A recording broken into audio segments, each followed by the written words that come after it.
அண்ணே பொண்ணு பார்த்துருந்தாங்களே, கல்யாணம் ஃபிக்ஸ் ஆயிடுச்சுண்ணே. பொண்ணு பெரிய இடம். ஓ, அப்புறம் நாலுலேருந்து வேலைக்கு வர மாட்டேண்ணே. சரிடா, கங்க்ராச்சுலேஷன்ஸ். நீங்கள் கல்யாணத்துக்கு கண்டிப்பாக அவசியம் வந்துடணுண்ணே.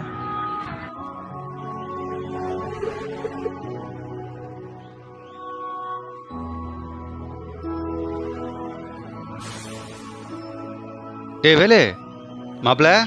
ஏய் வாடா, எப்படி இருக்க? நல்லா இருக்கேன்டா. இன்னும் அந்த கடையில் தான் வேலை செய்றியா? ஆமாம், இப்போ கூட வேலையை முடிச்சுட்டு கடைக்கு தான் போயிட்டு இருக்கேன். நீ இது வரைக்கும் கார்லலாம் போயிருக்க மாட்டல? சரி உக்கார், நான் உன்னை ட்ராப் பண்ணிடுறேன். இல்லை இல்லை பரவாயில்லடா, நான் வரேன். சரிடா, இன்னும் அந்த கல்லையை குப்பை போட்டிட்டு இருக்காத, ஒரு நல்ல வேலையாக பாரு.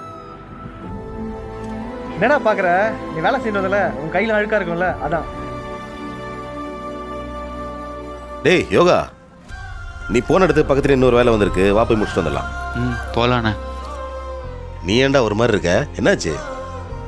நம்ம கடையில் வேலை பார்த்தா இல்லைண்ணே வேலு, அவன் முன்ன மாதிரியே இல்லைண்ணே, ரொம்ப மாறிட்டான். பணம் வந்துச்சுன்னு ரொம்ப ஓவர ஆடுறானே. டேய், பணம் இருக்குதுன்னு ஆடுறவங்களோட ஆட்டம் ரொம்ப நாளைக்கு நிலைக்காதுடா. உழைக்காம வந்த பணம் என்னைக்கு போகும், எப்படி போகும்னு யாருக்குமே தெரியாது. அதுவும் உழைக்காதவனுக்கு அந்த பணத்தோட அருமையே என்னன்னு தெரியாது. பணம் வந்தவொடனே பணம் தான் முக்கியம், உறவுகள்லாம் வேண்டான்னு உதறி தள்ளிட்டு போறவங்க ஒரு நாள் அந்த பணத்தை விட உறவுகள் தான் ரொம்ப முக்கியம்னு தேடி வர்ற சூழ்நிலை கண்டிப்பா ஒரு நாள் வரும்டா. நீ இதெல்லாம் நினைச்சு ஃபீல் பண்ணாத, வந்து உட்கார்.